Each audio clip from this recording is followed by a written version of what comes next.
suis Romain Legoul, le fondateur de la galerie Paris Medjing. La galerie Paris Medjing a aujourd'hui 8 ans. On a fondé cette galerie avec mon épouse en 2006 à Pékin. On a vraiment vécu comme, au contraire, une chance, la possibilité d'être exactement au bon endroit, au bon moment. C'est exactement ce qui nous est arrivé en fait. Puis certains des grands peintres chinois étaient devenus déjà très chers et inaccessibles.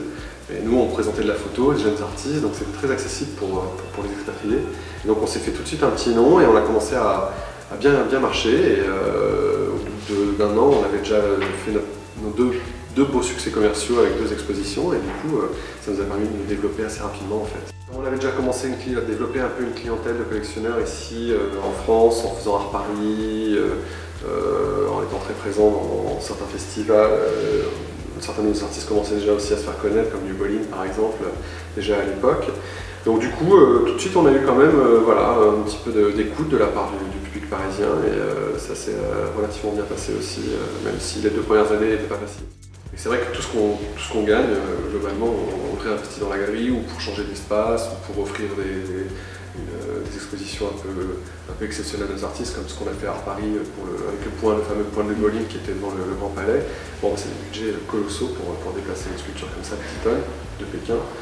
Mais on l'a fait, voilà, ça nous permet comme ça de développer des choses de plus en plus importantes. Et pour l'instant, je touche du bois, j'en ai pas. Si. pour l'instant, ça a toujours bien fonctionné.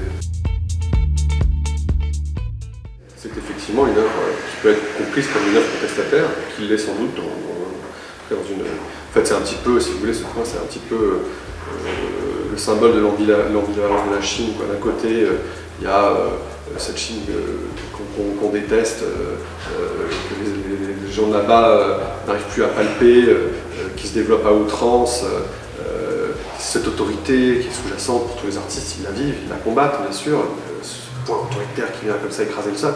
Et de l'autre, ça peut être aussi interprété comme oui, nous sommes des Chinois, une grande nation, nous tapons du point fort, et nous voulons enfin occuper la place qui nous est due dans ce monde. Donc il y a une vraie ambivalence, et c'est aussi, on retrouve cette ambivalence chez les artistes, c'est-à-dire c'est vraiment cette haine, amour avec la Chine, ma patrie que je déteste, mais qui est dans mon cœur aussi. L'art contemporain chinois, c'est aussi, oui, on en a quand même pas mal parlé ces 10 dernières années, c'est le boom du début du XXIe siècle. C'est vrai que pour l'instant, seuls les Chinois ont atteint quand même cette cote extraordinaire. Enfin, je crois que parmi les 100 artistes vivants les mieux vendus là, de l'année 2013, c'est 26 Chinois ou 28 Chinois.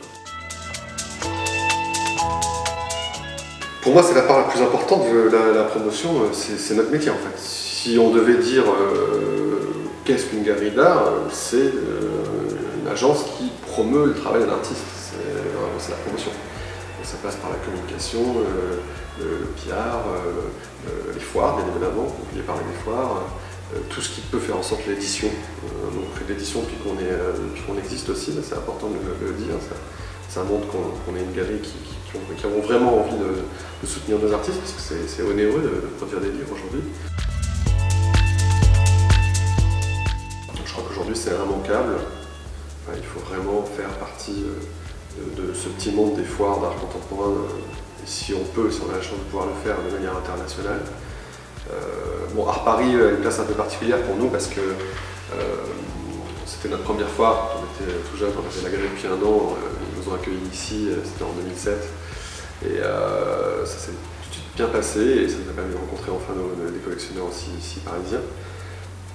Et puis on a continué à la faire. Après c'est sûr que plus on grandit dans une galerie, plus une galerie commence à fonctionner commercialement et même au niveau de sa programmation, être respectée. Ça fait aussi, les foires accompagnent dans cette construction d'une galerie. C'est-à-dire que plus une galerie est respectée, plus elle va accéder à des foires prestigieuses. Vous savez très bien qu'il y a des foires qui sont beaucoup plus prestigieuses que d'autres.